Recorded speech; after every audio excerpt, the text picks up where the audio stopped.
Alex here with a part 15 of the Respondent. This one mostly is blame oriented, and I guess I'll just go through my notes. So he talks about how both of them were focused on their careers in the beginning of the marriage, how they were only united in co parenting, and he says it in the way that they were basically not cooperating on anything but that one thing. He also talks about um, how it was painfully agonizing for him to have lost the compassion and intimacy aspects. He tries to blame her, not completely. He tries to share blame with her, but at the same time, he talks about having found comfort outside the marriage 18 months, later is what he says. He doesn't specifically say that he cheated on her, but he alludes to it with several other statements. For example, he says he calls himself a man child masquerading as a responsible adult, that he was acting unfaithful, stuff like that. So he uses the term playboy, and how he mentions how he would come back home and resume his role as a family man. I mean, he doesn't exactly 100% admit to cheating, but he alludes to it with these statements, um, and it's kind of like he kind of refers to it as an agreement, sort of, that they had a what he calls a conspiracy of silence. He also calls it a gruesome bargain. And this isn't like that uncommon. I've heard of this before with other marriages where people just both sides know that it's happening and just nobody talks about it. Um, he talks about how she allowed him to do what he wanted without scrutiny, and he in turn allowed her to cut off the emotional oxygen. This is a transactional sort of thinking that he has, that I think he talked or alluded to in the last video when he talked about the end of no fault divorce. It's sort of like, I think he sees a lot of things this way. Like there's deals and agreements. I mean, to me, he uses it as a justification. I know that from his perspective, he's trying to say I'm a screw up, but when he puts it into the context that he puts it into, to me it comes off as I'm a screw up, but she made me do it, or so did she. She was too. It's like he's only going to admit fault if they both are at fault. And he talks about towards the end how he got what he calls confrontational, called himself a confrontationist, and how it was just his honest attempt to address the problems of the marriage, but he can understand where she saw it as finger pointing. I mean, I'm just getting a lot of bad vibes about. I mean, what it comes to off to me as a guilt oriented way of thinking, guilt and fault and blame, and it's like he's not just blaming her; he's also blaming himself. But the core of his approach to understanding the relationship is agreements, deals, bargains, and that includes blame. It's definitely a yellow flag for me.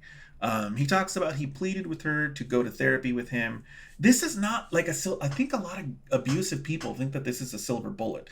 I'm not saying that he specifically is using this because he's an abuser, but I am saying that I've seen other cases where this gets brought up as a sort of mechanism to force the victim or the targeted parent into being involved with them, even in this limited way. I've heard of some parents trying to get a judge to order the other parent to go to therapy with them. As far as I know, no judge would do this. As far as I know, if it's happened to you, please post it down in the comments below. Um, uh, it just like when it comes with. Remember, I'm somebody who's gone through high conflict child custody, and I have an eye for high conflict child custody cases. And when I see this, it makes my skin crawl because it's just. And I talk about it in the video, Stop Believing the Liar. I mean, this is a person who's gone through horrible, horrible lies, so he says. It's so bad that they have landed him in a jail cell and in an institution. And it's like, he's talking about how the solution to this problem is therapy, which is, it's a contradiction, is putting it lightly. Um,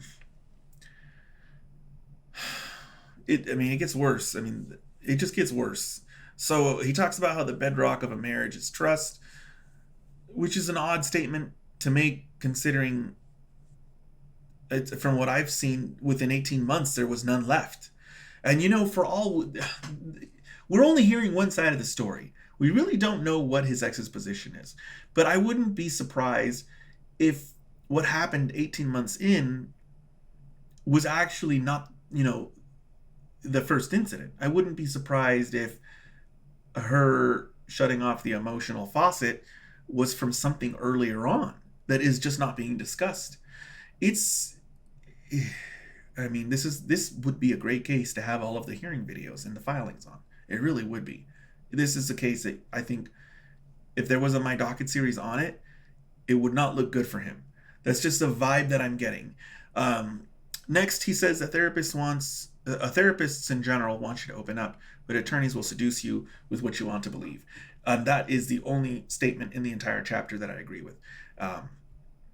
Is for the most part, that's not the attorney's job. It's not the attorney's job to be your therapist. It's true. It's not. I mean, they are there to represent their client.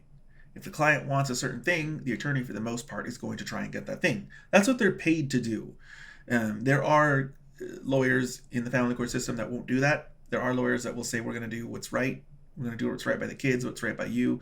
There are lawyers who will give you advice on how to become a better parent, better human, better father, better mother. There are lawyers like that. But a high conflict ex, they just won't hire them. They're going to look for the ruthless lawyer, the win at all cost lawyer, the mercenary. That's what they're going to look for. And for the most part, I mean, they're running offices, they're running businesses, they have to pay salaries. For the most part, they're salespeople, at least to a certain extent. And so, I mean, if they have to say certain things to get you to hire them, a lot of them will. And I talk about that in the video. I don't think it's settlers versus litigators. I think they talk about it in the Tale of Two Lawyers. Both videos are a good idea to watch.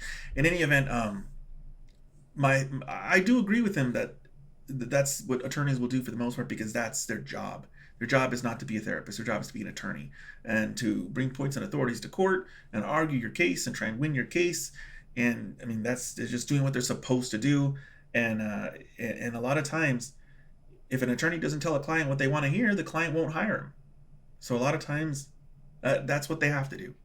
You're right, they're wrong. You're normal, your ex is crazy.